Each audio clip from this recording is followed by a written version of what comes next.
Bonjour à toutes et à tous, je suis ravie de vous retrouver pour le décryptage de cette nouvelle lune du 21 janvier 2023 qui va se passer à 1,33 degré du signe du Verseau à 21h53 France. Et je suis aussi hyper contente d'accueillir Muriel Reynaud qui est une amie astrologue. Bonjour Muriel. Bonjour Christine, bonjour tout le monde. Voilà, donc on a décidé aujourd'hui de faire ça toutes les deux. On est complètement ravis de faire ça pour vous. Alors, cette nouvelle lune, donc, elle a lieu dans le signe du Verseau. Ça nous parle de quoi finalement, ce Verseau, Muriel, en ce moment? C'est quand même assez d'actualité.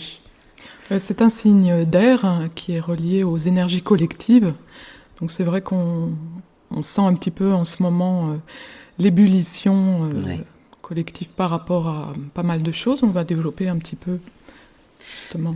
Oui, en Verseau, la planète maîtresse est Uranus, donc c'est aussi, on va le voir plus loin, parce que cette nouvelle lune est conjointe à Pluton, donc c'est une nouvelle lune, un nouveau départ très plutonien, mais en même temps, beaucoup de Verseaux lors de cette nouvelle lune. Il y a quand même aussi Vénus, Saturne, on y viendra plus tard. Donc le Verseau, ça nous parle de nouveauté, de liberté, de vouloir s'émanciper aussi, de collectif, de groupe, de se rassembler pour avoir un petit peu la même parole. Beaucoup de communication, ça va très vite. C'est quand même une nouvelle lune. Après, je te laisserai la parole, je suis trop bavarde. Hein. C'est bien mon côté Gémeaux. Tout cet air-là, on dirait que tout va aller très vite. Et qu'est-ce que tu en penses ? Oui, c'est une lunaison qui est en lien vraiment avec la circulation de l'information aussi. C'est-à-dire qu'au niveau des réseaux sociaux, au niveau des collectifs, on peut se retrouver dans des situations où la parole, tout ce qui est en lien aussi avec ce désir de libération de l'ancien, qu'on retrouve plutôt avec les énergies plutoniennes et reliées au signe du Capricorne, le signe précédent du Verseau, on va voir que ça risque de bouger pas mal. Alors, on va rentrer dans cette nouvelle lune qui est donc plutonienne. Pourquoi ? Parce que Pluton est à 28 degrés, donc très proche, à 4 degrés du Soleil et de la Lune. Alors, qu'est-ce qui se passe ici ? Avec Pluton, ça va nous parler bien sûr de mort et de renaissance, de grandes transformations, transmutations. Qu'est-ce qu'on peut dire de plus ? On peut avoir la transformation des anciennes structures, des façons de fonctionner qui justement ne fonctionnent plus. Tout à fait. Des repères aussi, des autorités par rapport auxquelles on peut être en rébellion, qui sont en train aussi de se transformer ou de s'effondrer. Donc il y a aussi une recherche de contacter sa propre autorité, son propre pouvoir. Tout à fait, oui. C'est relié à la puissance. Retrouver son pouvoir intérieur, retrouver son autorité intérieure. Et en plus, cette nouvelle lune, on va le voir, elle est sextile à Jupiter. Il y a beaucoup d'enthousiasme. On retrouve beaucoup la foi, la confiance en soi, en fait. Hein. Oui, Jupiter en Bélier, effectivement, est en sextile par rapport à cette nouvelle lune, et c'est vrai que c'est le moment, suite d'ailleurs au carré qui a eu lieu lors du solstice d'hiver, c'est le moment justement de s'affirmer, de se positionner et de laisser s'exprimer cette énergie de vie reliée au signe du Bélier. C'est l'élan un peu vital, mais attention. On est chez Mars. Oui. Alors justement, Mars était rétrograde jusqu'au 12 janvier. Mars, pendant 7 mois en Gémeaux, nous ça nous parle parce qu'on a du Gémeaux. Il nous a bien, moi perso, il m'a bien agacé aussi quand même. Oui, il m'a bien stimulé. T'as stimulé même en rétrogradation ? Oui, aussi. Waouh, d'accord. Moi, il y a eu un peu de procrastination, beaucoup d'idées, mais difficile à mettre à matérialiser en forme, tout à fait, ouais. Et donc là, là, il est de toute manière encore dans sa phase stationnaire, mais on retrouve, moi, ça y est, depuis le 12, waouh, je retrouve de l'énergie. C'est vrai qu'il y a une vigilance à avoir avec ce Mars Gémeaux sur la dispersion. Oui. Donc, on verra qu'il y a d'autres aspects qui nous aident peut-être à nous concentrer, mais... C'est vrai. Ouais.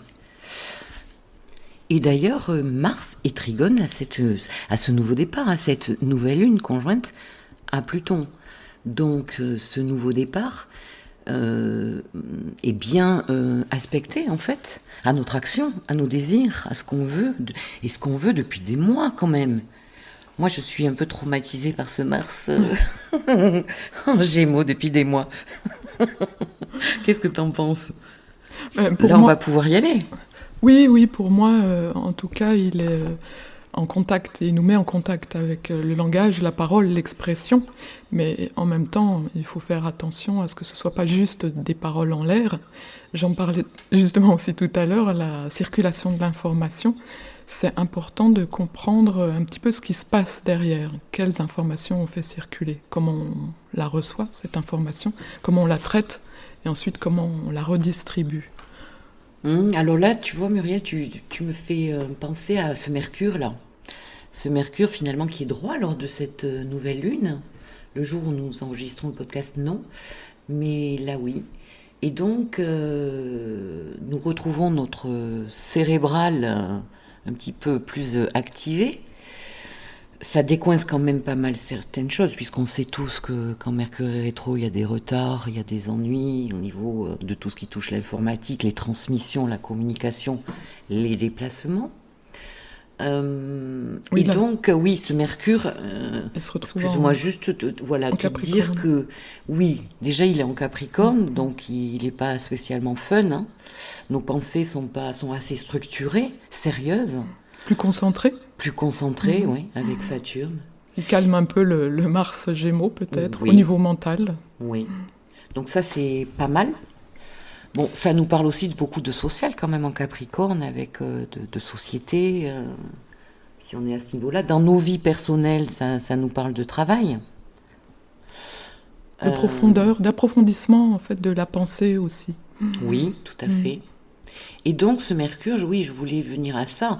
Bon, il est encore dans sa phase là stationnaire. Donc, on va lui laisser le temps de retraverser tous les petits degrés qu'il a traversés en rétrogradation. Et tant qu'il ne sera pas sorti de sa zone de rétrogradation, on est quand même encore sur les mêmes dossiers à revoir certaines choses, pour moi. Hein ? Qu'est-ce que tu en penses ? Oui. C'est encore un peu freiné aussi par ce signe de terre. Mais, alors, freiné, oui et non, parce que, regarde, on a un carré avec Jupiter. Oui. Donc, il y a quand même encore, moi je reviens sur cette espèce d'enthousiasme, mais ça doit venir du fait que j'ai beaucoup d'air et de feu, et moi ce Jupiter en Bélier, il me plaît. Mais peut-être qu'il ne plaît pas à tout le monde. Et donc, carré à Jupiter, ouais, on peut... Bon, par exemple, ça me fait penser socialement à tout ce qu'on légifère. Alors, tout ce qui se passe extérieurement, là, ils sont en train de vouloir passer des lois au niveau de l'État, Capricorne, hein, on est quand même là, les affaires capricorniennes. Carré à Jupiter, toutes les pensées, toutes les lois là qui ont été pensées, pour moi, vu que ça a été fait en phase rétro, et comme Mercure n'est pas encore sorti, pour moi, c'est pas gagné que ça passe en fait, toutes leurs lois. Bref. Sinon, dans nos vies, eh bien, on peut avoir envie de passer la seconde, en fait, d'aller plus vite que la musique. Avec Jupiter, il est un peu impatient, surtout en Bélier.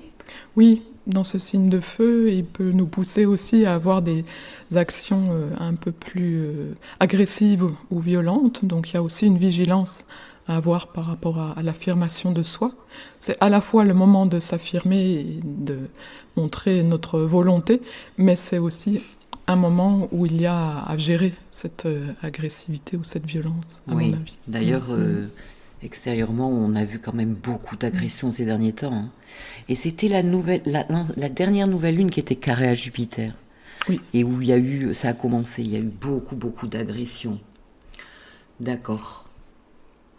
Oui, à propos de Jupiter, justement, je voulais signaler que cette planète était conjointe à Saturne le 21 décembre 2020, si je ne me trompe pas.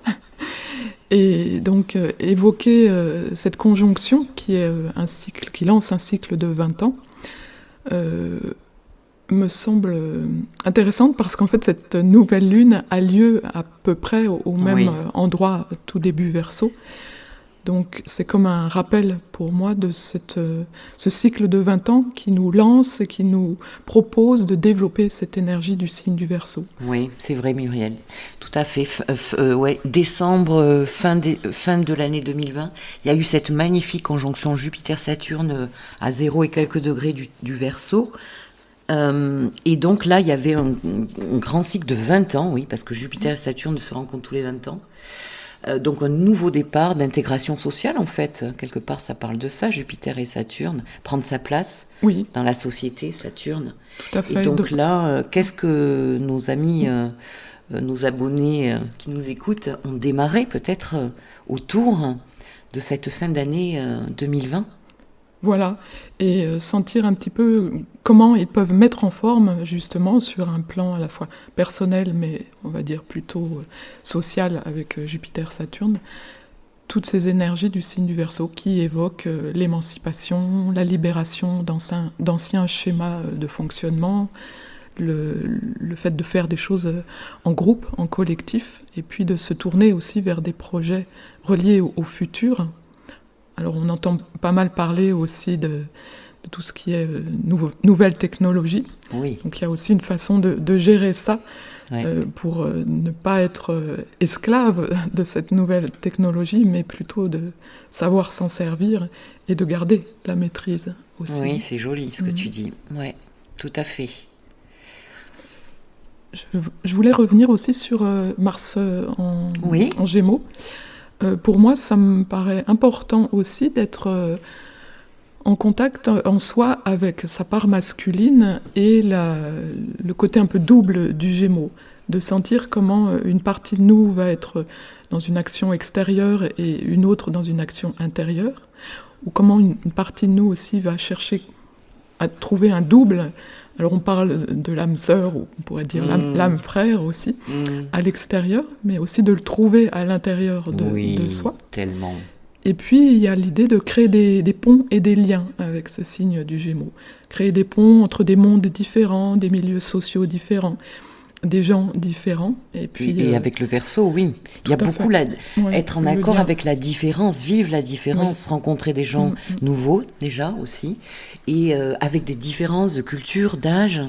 Tout à fait. Alors moi, le Gémeaux, ça me fait rire parce que je parlais de sœur maléfique en moi. Il y a un côté double chez le Gémeaux, en effet. Et le Gémeaux, en fait, il aspire à quoi ? À trouver, c'est vrai, à trouver son double. À trouver quelqu'un qui résonne complètement avec lui. Il y a la complicité. Ouais. Recherche de complicité. La fratrie, la sororité. Et en même temps, c'est en nous que nous devons trouver l'amour pour soi, en fait. Oui. Ah, on glisse vers Vénus, je sens là. Allez, allons-y. Vénus est en Verseau, Muriel. Oui. Alors, je te laisse faire. C'est pas pour moi. La Vénus en Verseau, donc c'est une Vénus qui est en contact, qui nous évoque l'amour des autres, mais aussi l'amour pour soi. Transpersonnel. Et voilà, là c'est effectivement l'amour plutôt universel, on pourrait dire.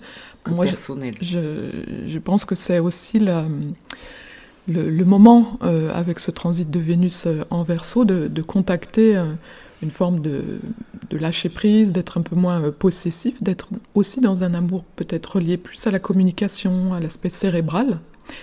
Mais cette Vénus est conjointe à Saturne, donc elle est peut-être un peu moins libre, un peu plus canalisée, un peu plus tournée aussi vers la profondeur, ou alors j'avais noté aussi la sélection.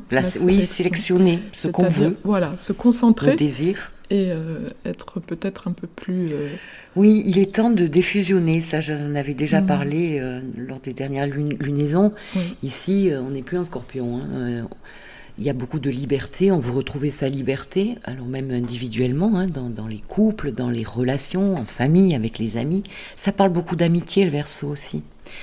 Et donc, ici, on est assez détaché, c'est plutôt froid, c'est un signe d'air. Donc, on est libre, on a envie de libertinage, de choses libres. Et donc, conjoint à Saturne, pour moi, il peut y avoir aussi des engagements très sérieux, Vénus-Saturne, tant au niveau de l'argent, puisque Vénus concerne l'argent, mais aussi amicaux, sentimentaux.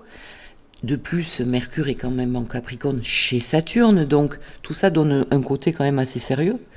Et puis aussi, bon, le revers de la médaille, Vénus-Saturne, pour moi, ça parle quand même de frustration pour certains. Hein. Oui. C'est pas Effectivement. Ça peut être un peu de solitude ou des freins aussi. On peut se prendre une porte, hein, ouais. Un mur. Ouais. Oui, ça peut être tristouné pour certains. Bon, après, il fait un demi-carré à Mercure. Ouais. Que dire d'autre bon, ce Saturne, il est en train de... l'empreinte dont je parlais, mais là, elle est en train de finir avec le carré d'Uranus à Saturne. 2 ans, Muriel. On n'en peut plus, ça y est, ça se détend. Mais il n'empêche que, bon, voilà, on sort de ce carré, c'est encore un peu dans l'air. Qu'est-ce que tu en penses ? Oui, je pense qu'on en ressent encore un peu la présence ou les effluves, comment on dit, là, ce qui traîne derrière la comète, les poussières un peu. Oui, tout à fait. Et c'est vrai qu'il nous proposait de concrétiser lui aussi des choses nouvelles et cette énergie Verseau dans le signe du Taureau. Donc passer aussi à l'action, pas seulement être dans une vision conceptuelle ou des idéaux Verseau, mais aussi les concrétiser dans le signe du Taureau. Donc je pense qu'on n'a pas fini ce travail-là. C'est un travail à long terme. Oui, parce qu'on n'a pas parlé, je crois. Il y a une réception mutuelle, là. Vénus est chez Uranus. Oui, tout à fait. Et Uranus est chez Vénus. Donc ce qui s'appelle une réception mutuelle dans notre jargon. Donc ils s'entendent plutôt bien les deux, là, pour se libérer, je pense.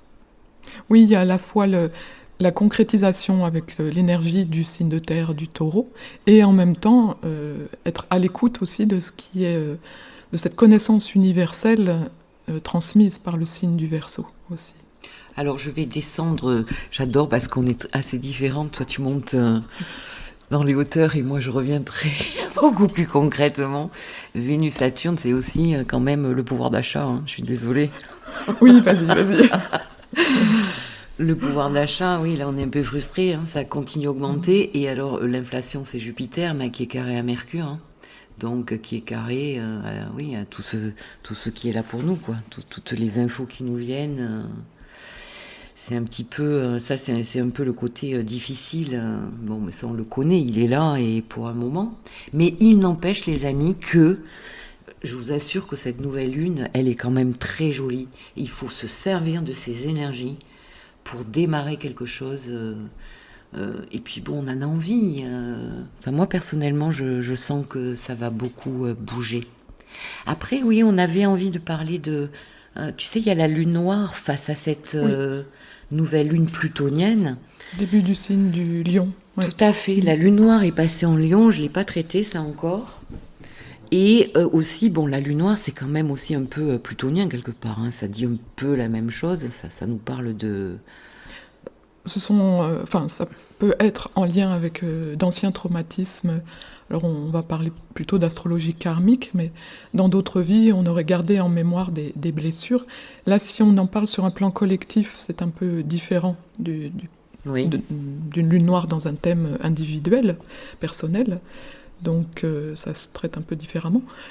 Mais dans le signe du Lion, elle est sortie il y a peu de temps du signe du Cancer, qui pouvait nous faire travailler des choses en relation avec la famille, l'image de la mère. Et l'insécurité.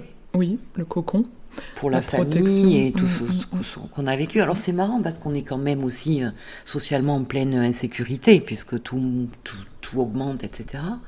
Et maintenant, cette lune noire, elle passe en Lion. Alors qu'est-ce que, en deux mots, peut-être qu'on pourrait en parler, dans le signe du Lion, pour moi, ça me parle un peu, bon, bien sûr, d'ego, ça me parle de... Comment ça s'appelle ? Vas-y, si tu as les mots qui te viennent, de... Oh. Moi, juste, j'évoquais par rapport au signe du Cancer, plus relié à l'image maternelle et l'enveloppe. Là, c'est plus le côté paternel aussi, l'autorité paternelle. On est chez le soleil. Voilà. Oui. Donc, on va avoir aussi à travailler collectivement l'image du père, qu'est-ce que l'on projette ou qu'est-ce que l'on attend du père ou de l'autorité. Ben dis donc, on n'a pas fini. Non. Le travail. Ça renforce un peu le côté Pluton en Capricorne, qui nous fait travailler aussi la structure et l'autorité paternelle, et la verticalité. Et puis le lion, c'est le rayonnement, c'est aussi le rayonnement du cœur. Donc, où est-ce qu'on a pu être blessé au niveau de ce rayonnement du cœur? Comment on peut le mettre à nouveau, je dirais, pas à jour, mais voilà, creuser un petit peu là-dessus.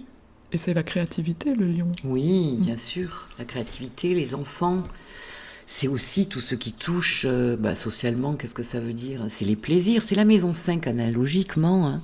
Donc ça va nous parler de prendre du plaisir, sortir, toutes les sorties, les restos, les enfants, s'amuser, tomber amoureux.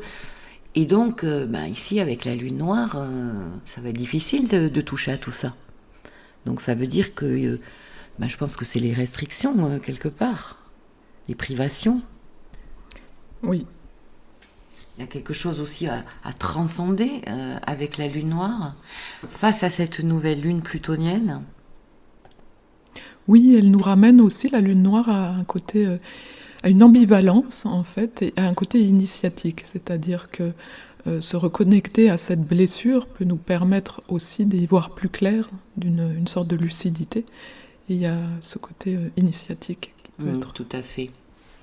Donc, écoute, pour conclure, Muriel, qu'est-ce qu'on peut dire de cette nouvelle lune? Alors, je suis allée voir un petit peu la pleine lune, hein, parce que forcément, la pleine lune, ça va être le résultat de cette nouvelle lune.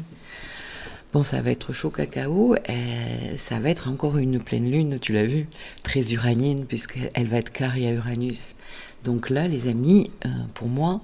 Vraiment, là, il faut s'accrocher. Ouais, non, mais c'est de belles énergies. On est sur un gros nouveau départ, quoi. Alors après, je sais pas, chacun dans vos vies, vous adaptez à ce qui se passe. Alors d'ailleurs, je vous invite à regarder dans votre thème où se trouve le premier degré du Verseau. Et ça peut vous montrer un petit peu la préoccupation que vous allez avoir. Et après, cette pleine lune, je l'ai regardée, elle va se faire à 16 degrés Verseau-Lion, donc carré pile poil à Uranus, donc ça risque d'être pas mal. Mais non, dévoile pas trop. Allez, j'en dévoile pas trop. Donc, écoutez, beaucoup d'enthousiasme, ce nouveau départ, bon... Il est là, il est vraiment, on est sur les starting blocks, on y est, pour certains vous y êtes déjà. Bon, Mercure est déjà passé droit, donc vous n'allez pas tarder à pouvoir signer de nouvelles choses si vous le souhaitez. Non, franchement, c'est le rêve, parce que finalement, oui, je regardais les rétrogradations, on n'a plus qu'Uranus qui est rétro, et qui va passer droit dans très peu de temps. Je crois que c'est le 25 janvier, un truc comme ça, fin janvier. Donc après, il faut en profiter. Pendant quelques temps, là, quelques mois, je crois 4 mois, un truc comme ça, on va avoir que des planètes droits, donc là, on peut avancer. Hein. Oui, c'est vraiment l'occasion de se regarder en face, de aussi prendre ses responsabilités. Hein. On a vraiment encore cette période de transformation avec le Soleil et la Lune qui sont conjoints à Pluton. Et puis, oser être soi-même et se positionner, voilà, sans toujours renvoyer sur l'autre la faute. Voilà, ou la responsabilité. Oui. Se prendre en main. Ça s'appelle le transfert, facile, ça. Reprenons notre pouvoir intérieur, les amis. Voilà, on va vous dire au revoir. Merci beaucoup, Muriel, d'avoir été là avec moi. Je suis ravie. Mais c'est avec plaisir. Et on vous embrasse très fort. Allez, très belle nouvelle lune à vous. Au revoir. Merci à tous.